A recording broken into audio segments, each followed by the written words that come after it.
세금 상식 만가지 사연 세상만사. 안녕하세요. 오늘 진행을 맡은 최희우 세무사입니다. 오늘 저와 함께 진행을 맡아주신 두 분 세무사님 소개해드리겠습니다.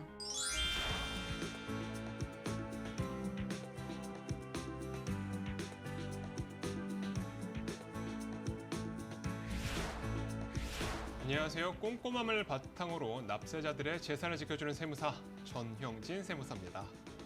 김혜문 세무사님 나오셨습니다. 안녕하세요. 점꼰 아니죠? 젊고 꼼꼼한 세무사 김혜문 세무사입니다. 안녕하세요. 다들 편의점 자주 이용하시죠? 그렇죠. 네. 저 같은 경우에서는 이 직원분들이 저랑 점심 식사하는 거를 극도로 꺼려하기 때문에 점심 식사를 해결하기 위해서 편의점 자주 이용합니다. 네, 저 같은 경우도 그 크림빵 있잖아요, 유명한. 그거 되게 좋아하거든요. 그래서 배고플 때마다 그런 거 자주 사 먹습니다. 네, 맞아요. 역시 현대인들의 차음새 방앗간이 아닐 수 없습니다. 편의점에서 계산 도와주시는 분들 보시면 저분들 2030 세대 아닐까라는 생각 드실 텐데요.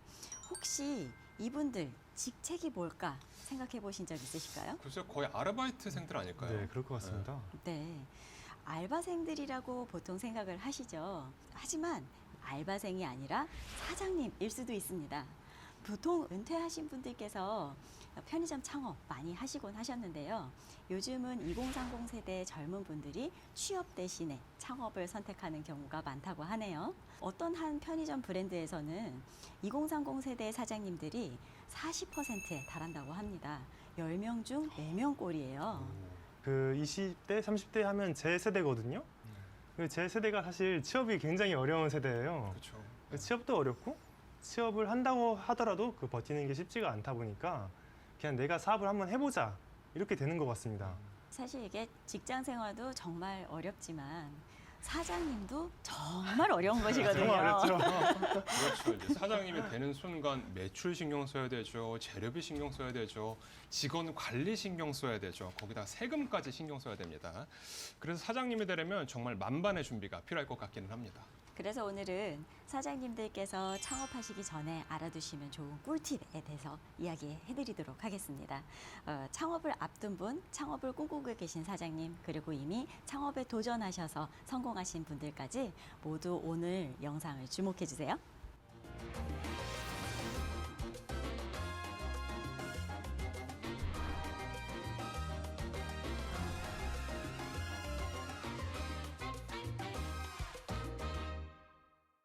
세상의 10,000가지 세금 뉴스 전해드리는 시간입니다.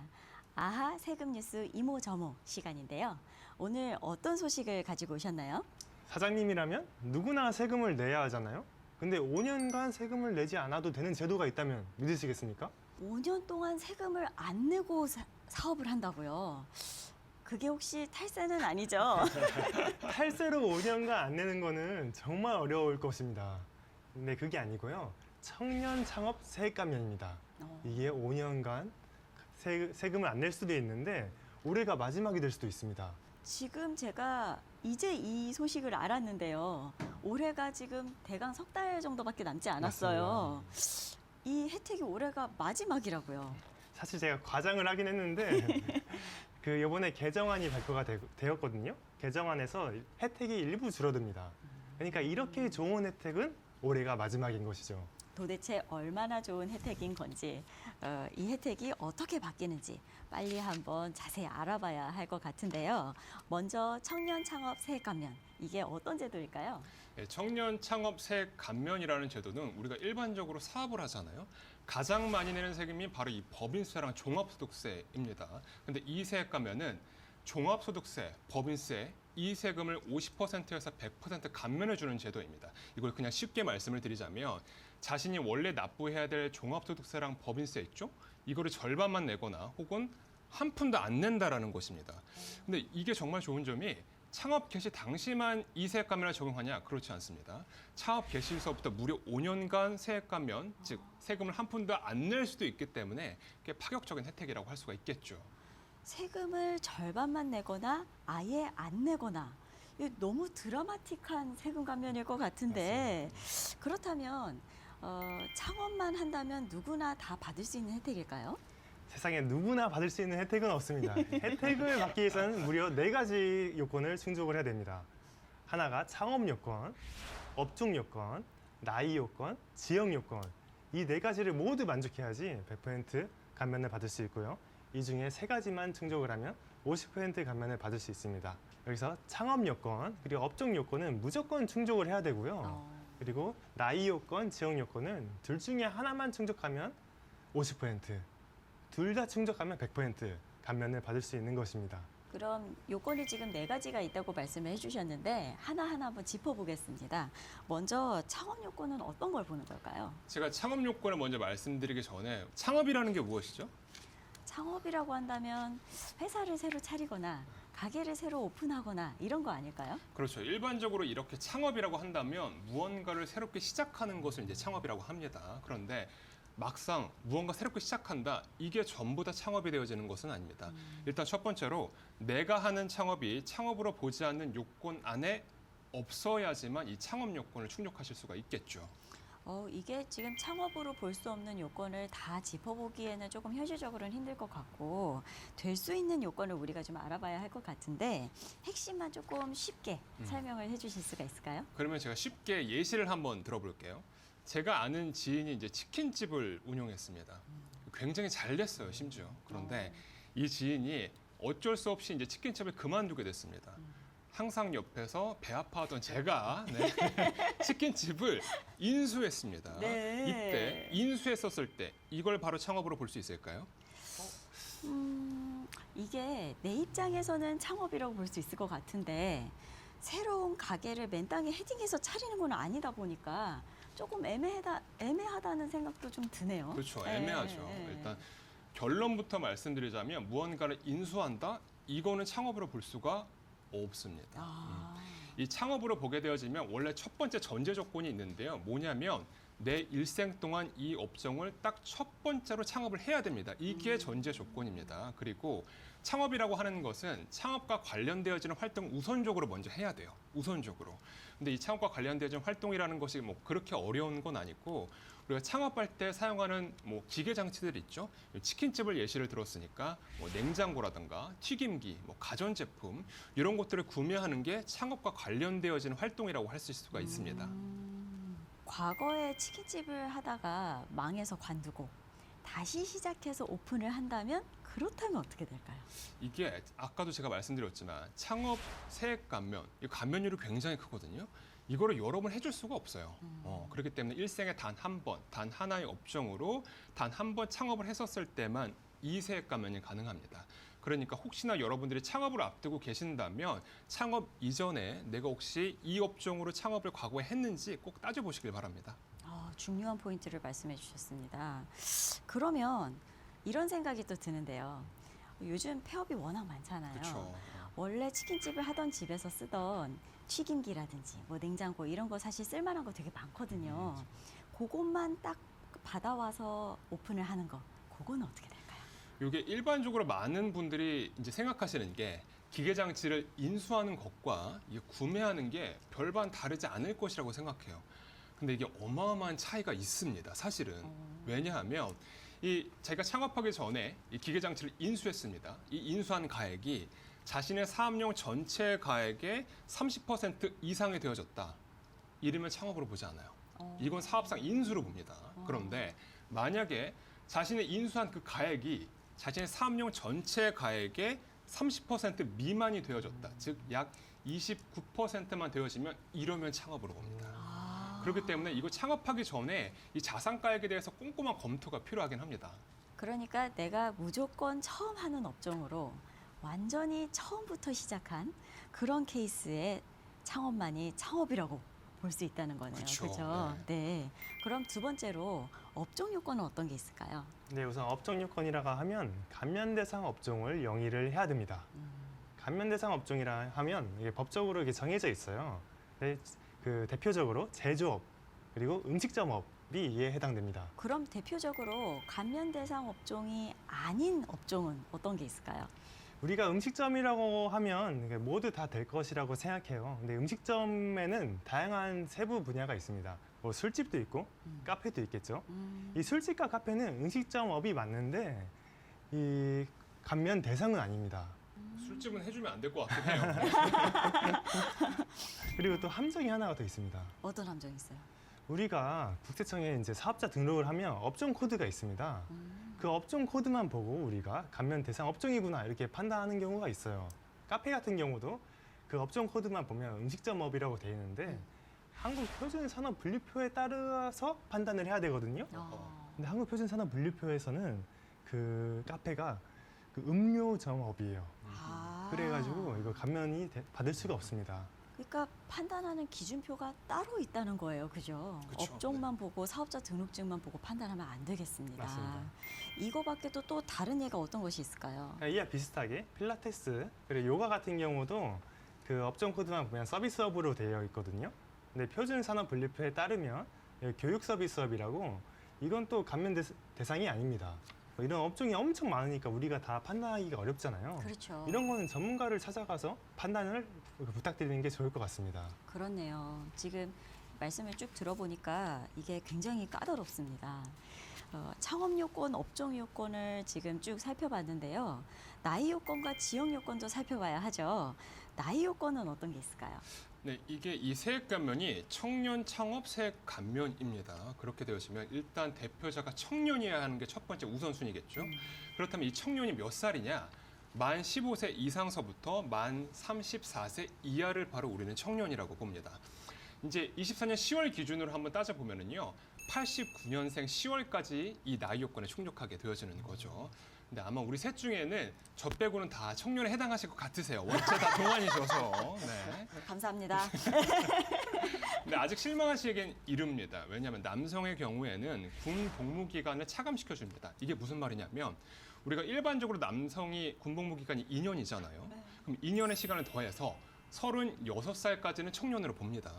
그런데 만약에 우리가 남성분들 중에서도 이제 부사관이나 ROTC에 갔다 오신 분들이 있으시잖아요. 이게 장기간으로 공복무 다녀오신 분들. 요분들은 최대 6년까지 적용이 되어지니까요. 만 40살까지는 청년에 해당한다고 오. 보실 수가 있겠죠. 이럴 때 군대 갔다 온 게 조금 보람이 있어요. 그죠? 감면 혜택을 지금 5년 동안 해주는 거라고 하셨잖아요. 만약에 34살에 창업을 했을 때요. 몇 달만 지나면 바로 35살이 된단 말이죠. 그러면 34살에 창업 감면을 받을 수 있다고 생각을 했는데 35살이 되는 순간 이 혜택이 사라지는 건 아닌가요? 이 질문을 제가 사적으로 굉장히 많이 받았던 질문 중에 하나거든요. 여기서 중요한 게 창업 개시 당시의 나이가 가장 중요합니다. 그러니까 내가 창업했었을 때 34살이라고 한다면 그 다음 연도에 뭐 35살, 36살이 되겠죠. 이거랑 전혀 무관하게 5년간 세액 감면을 받으실 수 있을 것입니다. 그리고 이때 나이 요건을 충족했잖아요. 그러면 지역에 따라서 50% 또는 100% 세액 감면이 가능합니다. 나이 요건을 충족하지 못하신 저같이 아쉬운 분들이 계신다면 그분들은 아직 실망하시기 이릅니다. 왜냐하면 지역에 따라서 나이 요건을 충족하지 못한 치더라도 50%까지는 세액 감면이 가능하거든요. 그러니까 나이를 봤을 때는 창업했을 때 당시 나이를 본다라는 점이 포인트일 것 같고요. 지금 나이 요건을 충족했다 하더라도 또 하나 산이 남았네요. 그죠? 지역 요건에 따라서 감면율이 또 다릅니다. 그럼 마지막으로 지역 요건을 한번 짚어볼까요? 네, 지역 요건이라고 하면 수도권 가밀억제권역 안에 있는지 아니면 밖에 있는지 이걸 판단하는 것인데요.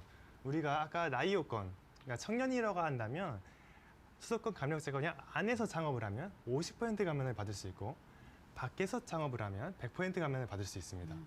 그 나이 요건을 충족을 못해서 그냥 일반인이라고 한다면 안에서 창업하면 감면 아예 받지 못합니다. 근데 밖에서 창업을 하면 50% 감면을 받을 수 있습니다. 지금 김혜문 세무사님께서 설명해 주신 내용을 쭉 들어보니까 조금 어려운 용어가 나왔어요. 수도권 과밀억제권역이라는 용어인데요. 이게 어떤 지역을 말하는 걸까요? 네, 수도권 가밀억제권역이라고 하면 우리가 생각하는 그 수도권이랑 좀 비슷해요. 근데 이게 지역이 너무 많아서 제가 좀 보고 말해야 될 것 같습니다. 그 서울, 이정부, 구리, 남양주, 하남 등이 있습니다. 간단하게 말하자면 더 끝도 있습니다. 없네요. 근데 여기에 해당되더라도 우리가 수도권 가밀억제권역에 해당되지 않을 수도 있습니다. 왜냐하면 일부 동네가 제외되기 때문인데요. 우리가 인천을 예로 들면 그 경제자유구역은 제외가 됩니다. 흔히 그 송도라고 말하는 곳 있잖아요. 네. 이런 곳은 또 수도권 감면역세 권역에서 제외가 되기 때문에 그 감면 혜택은 2배 이상 받을 수 있게 오. 되는 것입니다. 이게 보통 생각하시기에 상식적으로 여기는 여기랑 같은 지역인데? 라고 생각하셔가지고 감면이 되겠거니 생각을 하셨던 분들도 잘 알아보지 않고 사업자 등록을 하시면 나중에 봤더니 내가 감면 안 되는 거였어. 이런 분들 굉장히 많으실 것 같아요. 그렇다면 이미 이렇게 일이 벌어진 분들 어떻게 좀 구제할 수 없을까 이런 생각이 좀 드는데 혹시 사업자 주소를 빨리 바꾸면 어떨까요? 이래서 처음에 어디에 창업을 했는지가 굉장히 중요한 것입니다. 만약에 우리가 50% 감면이 되는 곳에 있다가 100% 감면이 되는 곳으로 이사를 한다면 될까요? 안 해줍니다. 그대로 아. 50%입니다. 또 반대로 우리가 100% 되는 곳에 있다가 50% 되는 곳으로 이사를 한다면 100%도 그대로 되는 건 아니고 이번에 50%로 줄어듭니다. 야박합니다. 야박하네요. 그러니까 우리가 창업을 처음에 어디 할지랑 그리고 이사를 어디로 할지 이런 거를 좀 고민을 해보셔야 됩니다. 네. 이게 첫 사업자 등록도 굉장히 신중하게 하셔야 할 것 같고요.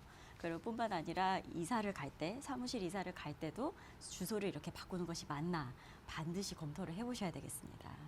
이 혜택이 아까 김혜문 세무사님께서 말씀하시기에는 올해로 마지막이 될 수 있다라고 말씀을 해주셨는데 어떤 부분이 구체적으로 바뀌는 건가요? 네, 아직 확정은 아닌데요. 네. 개정안이 발표가 되었습니다.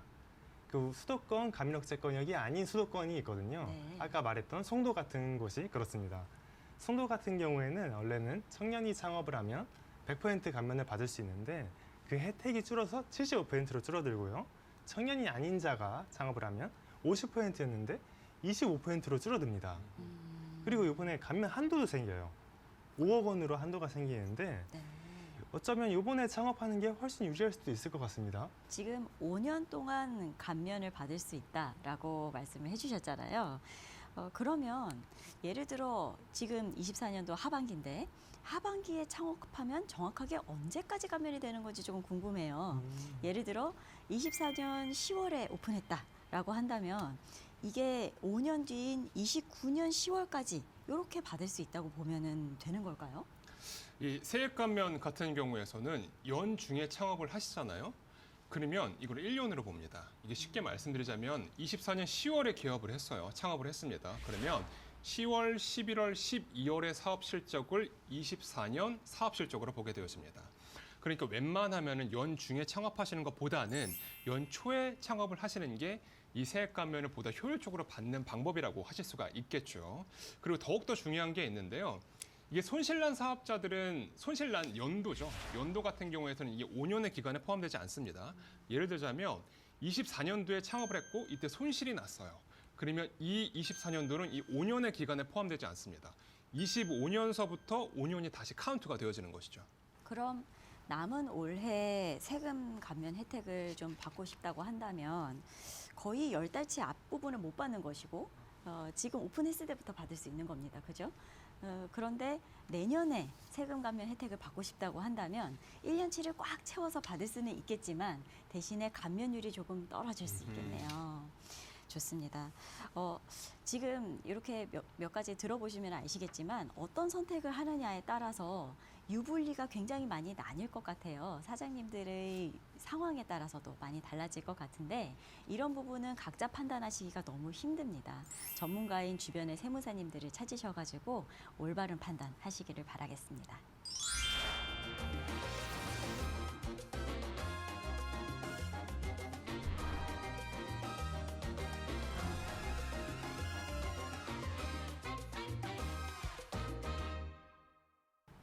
아하 세금 상식 이모저모에 대해서 알아보겠습니다. 오늘은 어떤 세금 상식 알려주실 건가요? 네, 흔히들 인생은 선택의 연속이라고 합니다. 그렇죠? 이게 사업과 창업도 마찬가지일 것 같아요. 우리 모두 다 이제 사업하고 개업하고 그러고 있지만 사업할 때 우리가 항상 어떤 무언가를 계속해서 선택하잖아요. 근데 저 역시도 돌이켜 보면 창업할 때 정말 많은 선택을 했던 것 같거든요. 뭐 예를 들자면 어디에다 개업을 할 것인지, 그리고 인테리어는 어떻게 할 것인지, 뭐 직원을 뽑을지 말지, 거기에다 어떻게 사업자 등록을 할 것인지 뭐 이런 여러 가지 고민들이 있는데 바로 이 시간은 사업자 등록을 할 때 여러분들이 흔히 할 수 있는 고민들에 관한 해답을 저희가 한번 제시해 보도록 하겠습니다. 사실 처음 창업을 할 때 세금에 대해서 고민을 하기는 정말 쉽지 않은 것 같아요.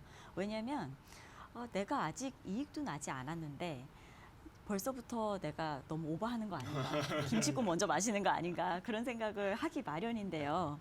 그럼에도 불구하고 세금에 대한 고려 미리 해야 된다는 말씀이시죠. 그렇죠. 우리 최유 세무사님께서 잘 말씀해 주셨다시피 사업 초창기는 어차피 손실이 날 수밖에 없어요. 맞습니다. 거의 대부분 손실이 납니다. 그렇죠, 그렇죠. 손실이 나면은 당연스럽게 세금이 안 나오겠죠. 근데 우리가 언제까지 손실만 나겠습니까? 어느 한순간은 분명히 이익이 나는 순간들이 분명히 있거든요. 이 이익이 났었을 때 세금에 납부하는 금액의 차이를 창업 전에 이때 하는 선택으로 분명히 이제 나눠질 수가 있거든요. 그래서 한 번쯤은 창업 전에 이러한 고민들을 반드시 해보는 것이 좋습니다. 그러면 어떤 것들을 고려를 꼭 해야 될까? 이게 좀 궁금한데요. 첫 번째는 어떤 게 있을까요? 네, 첫 번째는 가장 많이 하시는 고민 같으세요. 법인 사업자로 창업을 할 것인지 개인 사업자로 창업을 할 것인지에 대한 고민입니다. 맞아요. 이 고민 정말 많이들 하시죠. 근데 다들 막연하게 법인은 뭔가 번듯한 회사인 것 같은 느낌이 들고 개인 사업자는 자영업자나 소상공인 이런 쪽에 속하지 않나라고 생각을 많이들 하시는 것 같은데 이게 맞나요? 일반 통상적으로 많은 분들이 이렇게 생각하시는 것 같아요. 작으면 개인 사업자, 뭐 크면은 법인 사업자, 뭐 직원도 굉장히 많아야 될 것 같고요. 매출액도 굉장히 커야지 될 것 같은데 사실상 그렇지는 않습니다. 요즘에는 1인 법인들도 굉장히 많기 때문에 법인이라고 무조건 커야 된다, 뭐 이런 것들은 아니거든요. 그런데 이런 분들이 왜 법인 사업자로 사업을 시작하냐, 이런 거는 아무래도 이제 주식회사에서 얻는 사업적인 신뢰성 같은 것들이 분명히 있으세요. 사업을 하다 보면 아무래도 개인 사업자보다는 주식회사인 법인 사업자랑 사업을 하는 것이 대외적인 신뢰성이 더 높아질 수 있기 때문에 이제 법인 사업자로 사업을 운영하는 경우가 많으시죠. 법인을 하려면은 매출이 좀 높아야 된다 이렇게 생각하시는 분들도 좀 많으신 것 같아요. 근데 사실상 뭐 그렇게 크게 상관은 없습니다. 물론 법인이 매출이 큰 법인들이 많은 건 사실인데 요즘에는 작은 법인들도 굉장히 많거든요. 그래서 꼭 법인이라고 매출 금액이 커야 된다, 뭐 이런 것들은 필요가 없으실 것 같으세요? 그러니까 크다고 법인, 작다고 개인, 뭐 매출액이 많다고 법인, 적다고 개인 이건 아니라고 지금 말씀을 해주셨어요. 어쨌든 우리가 개인하고 법인 둘 중에 선택을 해야 하잖아요. 이걸 선택을 해야 된다는 것 자체가 이 법인으로 하느냐 개인으로 하느냐에 따라서 세금이 좀 많이 달라지는 것이죠. 네, 맞습니다. 일단은 세율이 다릅니다. 그 법인 같은 경우는 그 소득이 2억 원 이하면 9%, 그리고 최대 24%까지 가는데 그 개인 같은 경우는 15%에서 38%까지 가고, 근데 단 그 소득이 1,400만 원 미만이면 6%, 굉장히 저율로 가세하거든요.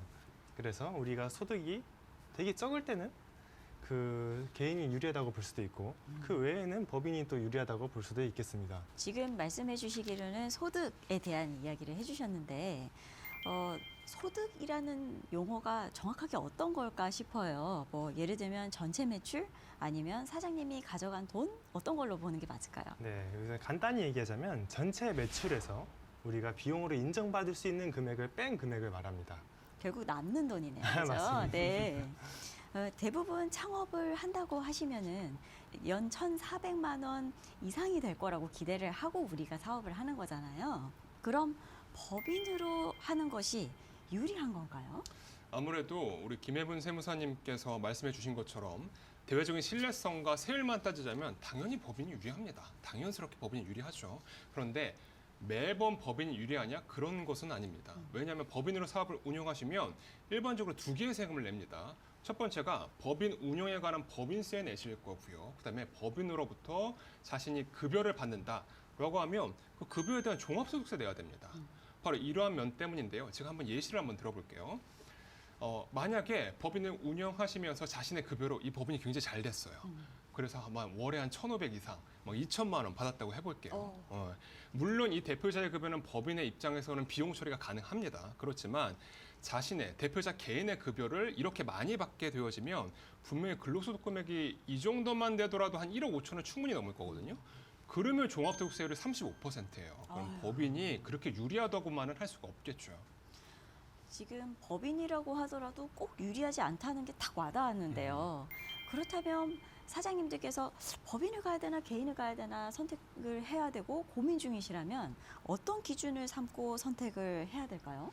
저는 첫 번째로는 소비 패턴을 좀 보셨으면 좋겠어요. 본인의 소비 패턴. 왜냐 이게 무슨 말이냐면 이것도 제가 한번 예시를 한번 들어보겠습니다. 만약 한 사업자에서 1억 원에 대한 이익이 났어요. 그런데 자신이 일반적으로 쓰는 생활자금이라든가 운영자금 있죠? 이게 6천만 원입니다. 그런데 이 1억 원에 대해 이 전부 다 세금이 매겨지는 것, 이게 종합소득세입니다. 6천만 원과 상관없이 1억 원 전부에 대해서 내는 세금 말이죠. 그런데 이 예시를 제가 그대로 법인 사업자로 옮겨가 볼까요? 법인 사업자 운영할 때 이익이 1억 원 남았습니다. 근데 자신이 정말 써야 될 금액은 6천만 원이에요. 그럼 6천만 원에 대해서만 대표자 급여로 설정하면 됩니다. 자, 1억 원 6천만 원 차액 발생하죠? 4천만 원. 이 4천만 원을 법인세 세율로 받으실 수가 있습니다. 법인세 세율 최저 세율이 9%니까요. 이 세율 차이만 하더라도 정말 어마하게 절세가 되어지는 것이죠. 이게 첫 번째, 소비 패턴을 좀 기준점으로 삼으셨으면 좋겠고요. 두 번째는 일단 세금도 중요하지만 다른 쪽도 한번 생각해 보셨으면 좋겠어요. 이게 사업을 운영하시면서 내가 뭐 사업에 대한 연속성이라던가 아니면 대외적인 신뢰성이라던가 아니면 4대 보험료 이런 것들을 종합적으로 한번 고려해 보셔서 법인 사업자로 할 것인지 개인 사업자로 할 것인지 한번 판단해 보시길 바랍니다. 지금 저희가 창업 전에 선택해야 하는 중요한 포인트들에 대해서 짚어보고 있습니다. 두 번째는 어떤 게 있을까요? 네, 두 번째는 간이와 일반입니다.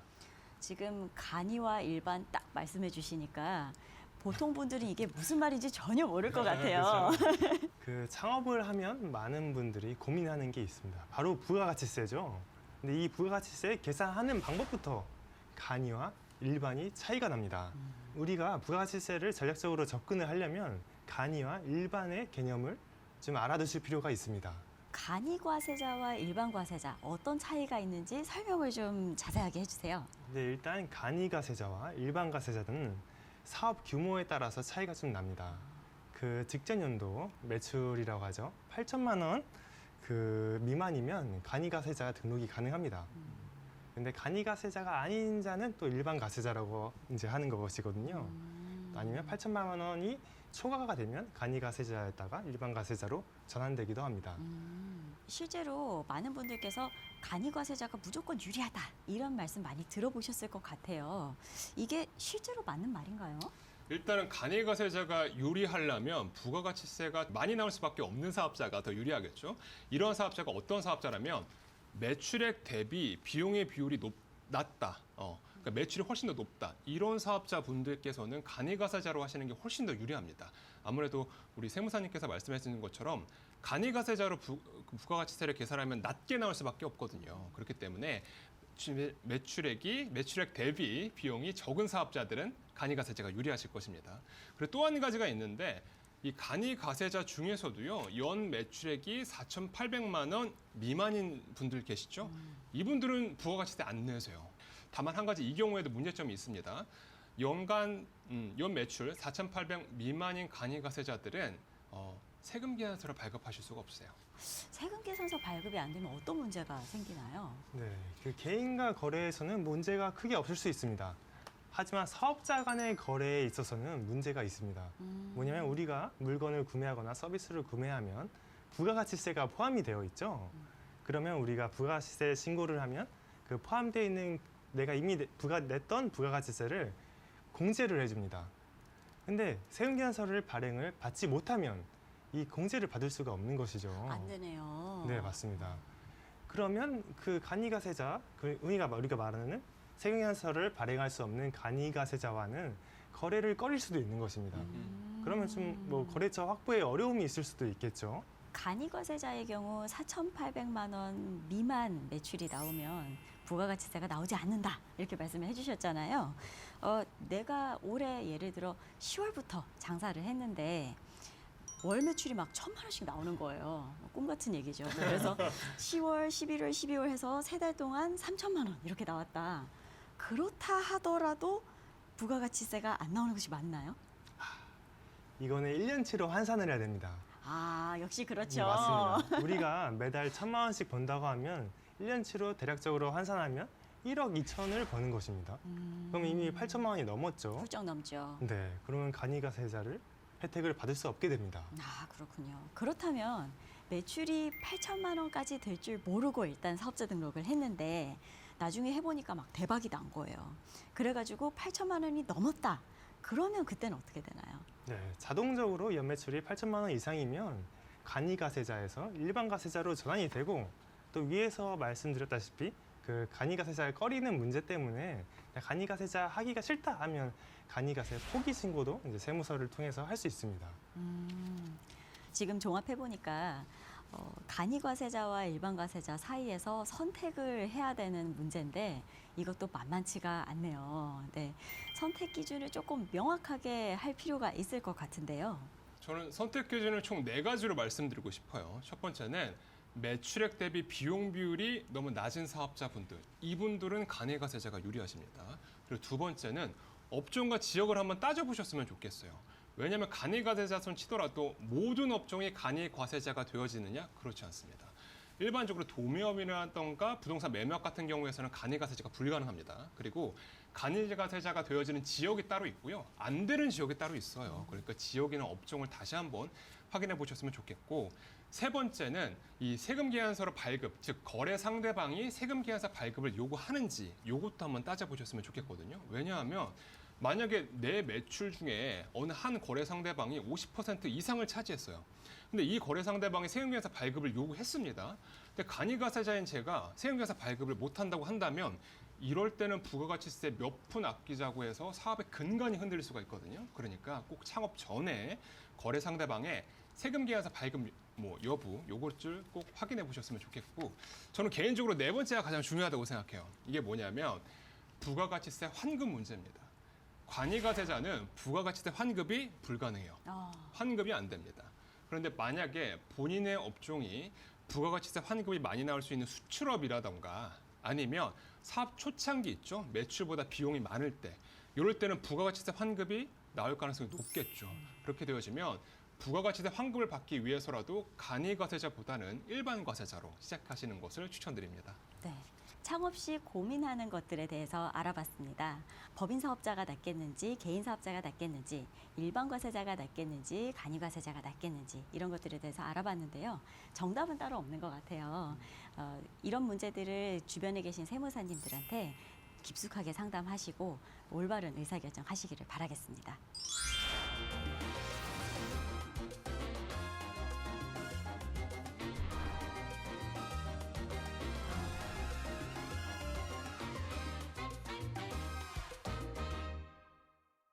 세금 상식 10,000가지 사연을 세무사들이 콕 집어서 해결해 드립니다. 오늘 어떤 사연이 도착했나요? 곰탕집 사장님이자 아버지가 보내주신 사연입니다. 3대째 이어온 곰탕집을 운영 중입니다. 올해 33살인 제 아들 역시 가업을 이어받으려 10년 전부터 함께 일하고 있는데요. 환갑이 되면 아들에게 가게를 물려줘야지 했는데 환갑이 된 지금 일을 더 하고 싶습니다. 그렇다고 마냥 아들을 내버려 둘 수도 없고 그래서 다른 곳에 2호점을 내주려고 하는데요. 제 돈으로 가게를 차려준다면 세금 문제가 발생할까요? 네. 요즘 환갑이시면은 아직도 한창 일하실 나이죠. 아들에게 넘겨줄 수 없으니 2호점을 차려주고 싶다고 하시는 건데요. 아버지 돈으로 2호점을 차려준다면 이거는 증여로 보겠죠. 네, 임대료부터 그리고 인테리어비 그리고 각종 기자재까지 해가지고 돈이 엄청 많이 들거든요. 이거 전부 다 내주면 당연히 증여죠. 스타트업 할 때 보면 투자 개념으로 이렇게 돈 주시는 경우가 있는데요. 아버지가 증여가 아닌 투자자의 개념으로 이렇게 투자를 하는 거, 이거는 안 되는 건가요? 네, 투자는 사실 그 주식회사에서 투자하는 개념이 있지만 그 개인 사업자 같은 경우에도 공동사업자라고 해가지고 자녀와 부모가 지분의 일정 비율 설정할 수 있습니다. 그리고 손익분배 비율도 설정할 수 있는데요. 만약에 부모가 돈을 대주고 그 자녀가 일을 전부 한다면 적정하게 손익분배 비율을 정할 수 있는 것이죠. 보니까 지금 투자의 개념도 가능하네요. 하지만 지금 이 사연에서는 아버지는 아들 혼자 단독 명의로 지금 이 가게를 내주고 싶어 하는 것 같은데 그 부분에 관해서 한번 얘기를 나눠봐야 할 것 같아요. 증여세에서는 증여재산공제라는 게 있잖아요. 흔히들 잘 알고 그쵸? 계시는 네. 부모 자식 간에는 10년 동안 5천만 원까지는 증여세가 나오지 않는다 이런 규정인데 창업에서는 이런 것이 없을까요? 말씀하신 것처럼 증여재산공제랑 비슷한 규정이 있습니다. 그게 뭐냐면 창업자금 증여과세 특례라는 제도입니다. 이게 뭐냐면 만약에 부모님께서 자식에게 창업의 목적으로 자금을 한 5억 원 정도 증여하셨다. 이렇게 되어지면 증여세가 납부되지 않습니다. 즉 한도 금액이 딱 5억 원까지예요. 창업자금이 5억 원까지인데 만약에 부모님이 자식 사랑이 너무 많으셔서 5억 원을 초과해서 증여하셨다라고 한다면 5억 원 초과분에 대해서는 증여세 최저세율이죠. 10%만 적용되어지고 증여세를 납부하시면 됩니다. 그럼 증여재산공제 5천만 원에 창업자금 증여로 5억 원 합해가지고 5억 5천은 세금 없이 부모로부터 증여받을 수가 있는 거네요. 네, 창업 전에 5천만 원을 받지 않았다면 그 증여공제가 해가지고 5.5억, 5억 5천만 원을 이제 받을 수 있는데요. 그것도 모두에게 혜택을 주지는 않습니다. 다 요건이 있습니다. 역시 쉽게 받을 수 있는 건 없습니다. 그럼 어떤 요건을 충족해야 되나요? 네, 증여자인 부모님은 만 60세 이상이어야 되고 또 자녀 같은 경우는 만 18세 이상이어야 됩니다. 그리고 우리가 이제 돈을 받았잖아요. 그 돈을 받고 나서 2년 내에 창업을 해야 됩니다. 그리고 그 대부분의 업종이 되는데 임대업이나 유흥업 같은 경우는 안 되고 또 우리가 흔히 그 쉽게 생각하는 카페 같은 경우도 이 감면대상 업종이 아닙니다. 다행히 사연을 보내주신 분은 곰탕찌개였어요. 그죠? 아버지도 환갑이 넘으셨고 아드님도 18세가 넘으셨으니 증여세 내지 않고 5억 5천만 원까지 증여가 가능한 상황입니다. 그죠? 받은 돈으로 이거를 다른 걸 할 수도 있잖아요, 사실. 그쵸, 그쵸. 네, 다른 데 쓸 수도 있는 것인데 이걸 받은 돈으로 창업에다 이렇게 썼다. 이거 증명 어쩐지 해야 할 것 같아요. 당연히 증명해야 됩니다. 이게 창업자금 과세 특례, 창업자금 증여 과세 특례이기 때문에 이 자금을 창업 목적으로 썼다라는 증명이 당연스럽게 필요하겠죠. 근데 이게 어렵냐? 사실상 그렇게 어렵지 않습니다. 창업 자금을 받으셨으면 그건가 무언가의 이제 물품을 구매하셨잖아요. 그러면 발급받은 세금 계산서라던가 아니면 지급받은 지급 명세서들 있죠. 이런 것들이랑 실제로 자금을 썼는지 이체되었는지에 관련한 계좌이체 내용 이런 것들만 잘 구비해 두시면 충분히 증명이 가능합니다. 그러면 맥시멈 5억 5천을 부모님으로부터 받아서 오픈을 했어요. 잘 되면 좋겠는데 마냥 잘 될 수는 없잖아요. 했는데 잘 안 돼가지고 폐업을 한다거나 아니면 잘 안 돼서 그냥 아버지 밑으로 다시 들어갈래요. 이렇게 하는 사례 있을 것 같아요. 그렇다고 한다면 이미 증여세에 대한 공제는 받았단 말이죠. 이건 어떻게 되는 건가요? 이 규정이 안타깝게도 이제 사후관리라는 게 있어요. 정말 실무에서도 많이 발생되어지긴 하는데 만약에 여러분들 창업 자금을 받았습니다. 그로부터 10년 이내에 폐업했잖아요. 그렇게 되지만 이 창업 자금 받은 금액 증여세를 쉽게 말씀드리면 토해내야 됩니다. 토해내야 돼요. 근데 토해내는 것에 끝내냐? 그렇지 않습니다. 왜냐하면 창업 받은 시점서부터 그 폐업일 때까지 기간이 있을 것입니다. 이 기간 상당액에 대한 이자 상당액, 이걸 가산세를 추가적으로 납부를 하셔야 돼요. 이자까지요? 네. 그러니까 애시당초 자기가 납부해야 될 증여세보다도 훨씬 더 많은 세금이 부과가 되어질 수도 있죠. 근데 이게 여기서 끝이 아니라 만약에 정말 만약에 부모님이 사망하셨어요. 그럼 상속세 과세 문제가 발생하잖아요. 보통 이제 상속세 같은 경우에서는 사전 증여 재산이라고 해서 그 사후 사망일서부터 10년 이내에 증여한 재산가액은 다 상속 재산가액에 포함됩니다. 저기서 10년이죠. 그런데 창업 자금은 기간에 대한 제한이 없어요. 아이고. 10년, 15년에 받든지 20년 전에 받든지 전부 다 이제 상속 재산가액에 포함되어지는 게 안타깝게도 이 규정의 함정이라고도 할 수가 있겠죠. 그러니까 우리가 증여세 공제 많이 된다고 기뻐할 것이 아니라 이 사업을 계속 꾸준하게 유지할 수 있는지 그리고 이제 사후에 혹시라도 이제 부모님께서 돌아가셔서 상속세 문제가 생길 때 그럴 때 생길 수 있는 문제까지 모두 검토가 되어야 되겠습니다. 그러면 두 번째 사연 한번 확인해 볼까요? 네, 두 번째 사연입니다. 네, 결혼 8년 차 부부입니다. 저희 부부는 회사 생활을 끝내고 함께 식당을 차리기로 했습니다.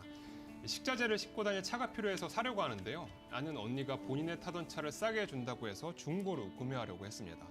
그런데 남편이 법인차는 무조건 리스지 라면서 리스로 신차를 사자라고 하는 것입니다. 중고차 신차 가격만 2천만 원 차이가 나는데 리스하면 세금 2천만 원 깎아주나요? 리스로 신차 사자는 남편 말이 맞는 것일까요? 이렇게 주셨네요. 아니 2천만 원 차이가 나는데 2천만 원 싼 차를 사는 게 맞지 않나요? 아무리 봐도 이제 남편분께서 새 차가 사고 싶어서 좀 빌드업하는 느낌이 네. 강하게 듭니다. 네, 네. 지금 리스로 차 뽑자. 이 주장 어떻게 생각하시나요? 네, 이거 솔직하게 얘기하면 우리 프로그램에 사랑과 전쟁 되지 않을까? 그렇죠? 그래서 웬만하면 전 가정의 평화를 위해 함구하도록 하겠습니다. 근데 지금 법인차라는 말이 나왔는데요. 법인차라고 하니까 어쩐지 굉장히 큰 회사의 임원들이나 타고 다닐 차처럼 느껴진단 말이죠. 근데 사연의 주인공처럼 그냥 소소하게 이렇게 식당 운영하면서도 이제 운영하는 차, 이것도 법인차라고 봐야 할까요?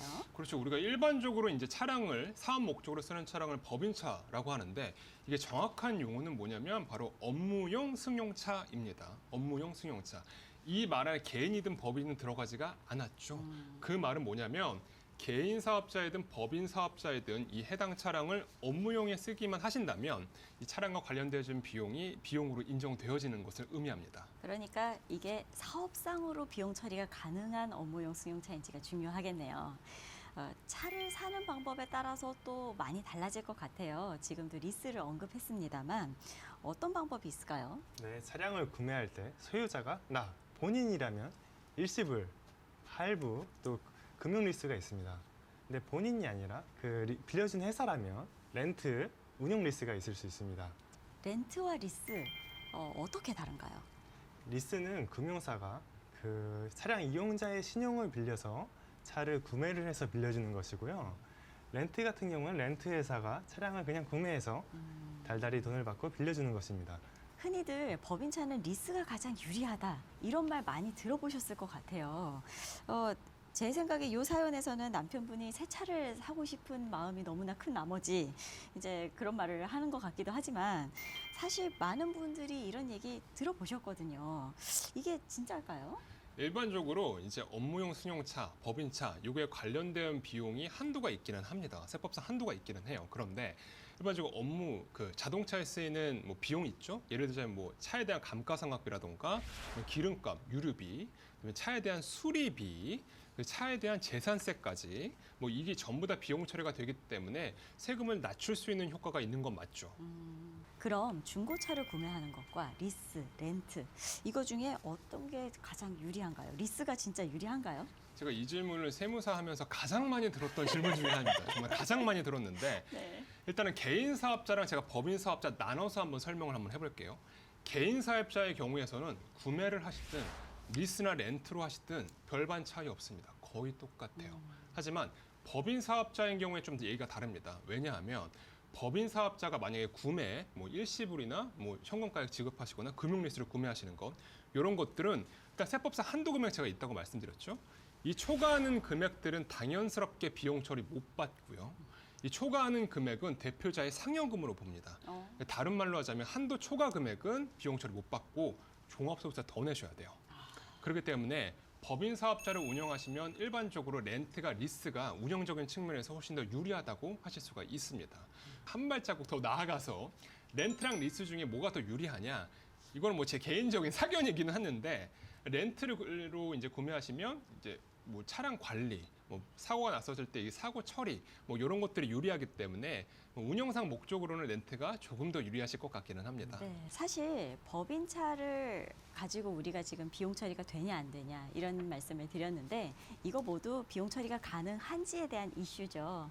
이처럼 법인차뿐만 아니라 많은 부분이 비용 처리가 될지 안 될지 이게 판단하는 것이 만만치가 않습니다. 그래서 저희가 시청자분들께서 보내주신 사례를 가지고 사연 바탕으로 이게 비용 처리가 될까 안 될까를 OX 퀴즈로 한번 속 시원히 풀어드리고자 합니다. 준비되셨죠? 네, 준비됐습니다. 네, 좋습니다. 그러면 첫 번째 질문 가겠습니다. 불가피하게 경비를 직원 카드로 결제하고 이후 직원에게 비용을 송금해 주었습니다. 이때 카드 전표만 있으면 비용 처리 가능할까요? 하나, 둘, 셋 하면 들어주세요. 하나, 둘, 셋. 두 분 다 O를 들어주셨어요. 직원 카드로 결제한 것도 비용 처리가 가능하네요. 근데 직원 카드로 결제를 하더라도 이거 사업상 목적으로 사용한 것이니까 당연히 비용 처리되는 게 맞고요. 근데 단 업무 추진비라고 하죠. 그 접대비 같은 경우는 직원 카드로 구매를 하거나 결제를 한 경우에는 인정받을 수 없습니다. 네, 두 번째 질문 가겠습니다. 사장인 저 포함 직원이 총 4명인 식당입니다. 회식비 비용 청구 가능할까요? 하나, 둘, 셋. 이번에도 둘 다 O를 들어주셨어요. 설명 한번 해주세요. 이 직원들의 회식 목적으로 쓴 비용은 우리가 일반적으로 복리후생적으로 목적으로 썼기 때문에 복리후생비로 처리가 가능합니다. 그런데 실무상 보게 되어지면 이 부분에 관해서 약간의 문제점이 발생할 수 있어요. 왜냐하면 세무서에서는 이때 쓴 비용을 접대비로 보는지 복리후생비 목적으로 썼는지 판단이 불가합니다. 왜냐하면 금액만 나오기 때문에. 그래서 이 같은 상황을 미연에 좀 방지하고자 우리 회식할 때 있죠. 이 회식 장면을 좀 사진을 찍어 주시거나 아니면 이 같은 내용을 블로그에 올리시게 되어지면 어쨌든 최소한의 증빙 자료는 되기 때문에 우리 회식할 때 우리 직원분들과 기념도 할 겸 사진 한 장 찍어 두시길 추천드립니다. 꿀팁입니다. 두 분의 의견이 아주 잘 맞네요. 세 번째도 그런지 한번 가보겠습니다. 운영 중인 매장 조금 어려워져가지고 제 소유의 아파트를 담보로 대출을 받았습니다. 대출 이자를 비용으로 처리할 수 있을까요? 하나, 둘, 셋. 여기에서 의견이 갈리는데요. 네. 알렸나요? 전영진 세무사님은 주식담보대출, 대출 이자를 비용 처리할 수 없다라고 말씀해 주셨고 김혜문 세무사님께서는 이자 비용 처리될 수 있다라고 말씀을 해주셨어요. 전영진 세무사님부터 먼저 한번 의견을 들어볼까요? 왜냐하면 저는 X를 들긴 했지만 이 한 가지를 충족하면 O가 되어줄 수도 있을 것 같거든요. 왜냐하면 제 실무 경험상 주택담보대출 이자가 문제가 생겼을 때 이게 세무서에서 비용 처리해주는 경우 제가 거의 못 봤습니다. 네. 거의 못 봤어요. 왜냐하면 이 한 가지를 지키지 않았기 때문이거든요. 보통 이제 주식담보대출을 받으실 때 자신의 개인 계좌로 받으십니다. 개인 계좌로 받으시 이걸 사업용 계좌로 옮기셔야지 이게 사업 목적으로 썼다라는 것을 증빙할 수가 있어요. 근데 대부분 개인 계좌로만 갖고 계십니다. 그렇다 보니까 이게 사업용 경비로 인정되어질 수가 없죠. 그래서 제 사견으로는 제 개인적인 의견으로는 개인 계좌를 받으셨다면 이걸 꼭 사업용 계좌로 이 대출금을 옮겨주시길 바랍니다. 네. 김혜문 세무사님께서는 왜 오래 드셨나요? 네, 그 OX가 좀 다르긴 했는데 저도 전반적으로 동의를 합니다. 돈 같은 경우는 꼬리표가 없잖아요. 그렇죠. 우리가 돈을 계좌로 옮겨놓는다고 해서 이 돈이 그 돈인지 사실 말하기가 쉽지가 않아요. 그래서 증빙과 또 증명이 필요한 것이고요. 이 증빙과 증명이 된다면 우리가 비용 처리를 받을 수 있다고 할 수 있습니다. 네. 어쨌건 간에 지금 증빙이 중요하다는 점을 우리가 알 수가 있네요. 그죠? 네 번째 질문 확인하겠습니다. 거래처 사장님의 아버지가 돌아가셨습니다. 부조금도 비용 처리가 가능할까요? 가능할지 OX 들어주세요. 하나, 둘, 셋. 모두 O를 들어주셨어요. 김혜문 세무사님께서 설명 좀 해주세요. 네, 접대비 한도 내에서 인정받을 수 있고요. 이거를 인정받으려면 우리가 부호 문자나 뭐 그런 것들을 또 이것도 증빙입니다. 결국에는. 그렇네요. 그런 것들을 보관하고 계셔야 될 것 같습니다. 네, 마지막 질문 가겠습니다. 혼자서 꽃집을 운영하며 점심 저녁을 매장에서 배달 음식으로 해결하고 있습니다. 배달 음식비 비용 청구 가능할까요? 비용 청구 가능할지 OX 들어주세요. 하나, 둘, 셋. 여기서 갈렸네요 또. 김혜문 세무사님, 그 배달 음식비 이거 비용 청구 안 될까요? 사실 혼자 먹었다면 지금 인정받기가 어려울 수 있어요. 그 직원이 있다면 복리후생비로 처리가 가능하겠지만 혼자 먹은 것은 사실 그 가사용비라고 해가지고 본인이 그냥 사용한 것이거든요. 이런 거는 인정받기 어렵다고 저는 봅니다. 혼자 식사를 한 부분에 대해서는 비용 처리가 좀 어려울 수도 있다라고 지금 의견을 주셨는데 전윤진 세무사님 입장 어떠세요? 저는 사실 O로 들긴 했지만 이 세모에 좀 가깝거든요.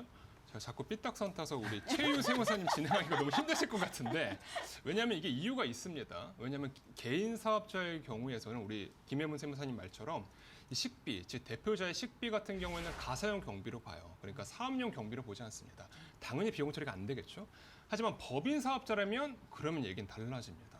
법인 사업자일 때 대표자 자신이 급여를 받는다고 한다면 어쨌든 간에 이 대표자도 이 법인에 속해진 근로자거든요. 그렇죠. 그럴 때는 자신이 쓴 식비는 당연스럽게 비용 처리 받으실 수가 있겠죠. 들어보셔서 아시겠지만 비용 처리가 되는지 안 되는지 이 판단이 만만치가 않습니다. 인터넷이나 주변 분들한테 이렇게 여쭤보셔가지고 세무신고를 하게 되시면 세금을 줄이려고 했는데 오히려 세금이 더 많이 나오는 그런 사례도 종종 발생하죠. 그렇기 때문에 반드시 주변에 계신 세무사님께 조언을 구하고 검토를 받고 올바른 세무신고 하셔서 그런 일 없도록 하셔야 되겠습니다. 오늘 사장님이 되는 법부터 사장님이 되셨을 때 어떻게 하시면 좀 세금 줄일 수 있을지 이런 꿀팁 나눠보는 시간 가져봤습니다. 두 분 어떠셨어요? 네, 창업을 할 때 모든 개인들은 부푼 꿈을 안고 이제 창업을 시작하시죠. 그런데 그 부푼 꿈과 열정에 비례한 만큼 성공을 하는 건 아닌 것 같습니다. 바로 그거를 충족시켜 주는 것이 바로 지식과 경험일 텐데 오늘 우리들의 이런 이야기가 여러분들의 지식과 경험을 조금이나마 보답할 수 있는, 채울 수 있는 시간이 되었으면 좋겠습니다. 네, 저희가 좀 많은 얘기를 나눴는데 그 사실 일부분 굉장히 말한 거예요. 굉장히 일부분 말한 건데 좀 아쉬움이 있어요. 그냥 좀 더 많은 정보를 알려드리고 싶은데 어쨌든 그 좀 중요한 정보들 위주로 잘 알려드린 것 같아서 굉장히 저는 기분이 좋습니다. 오늘 세금의 10가지 세금 상식 얻어가셨나요? 평상시에 세금에 관한 고민이 있으셨다면 샵 3772번으로 사연 보내주세요. 세무사들이 속 시원하게 세금에 대한 고민 풀어드리도록 하겠습니다. 세무사를 알아두는 것이 생활의 지혜입니다. 다음에도 실생활에 유용한 정보 가지고 오도록 하겠습니다. 지금까지 세상만사였습니다. 감사합니다.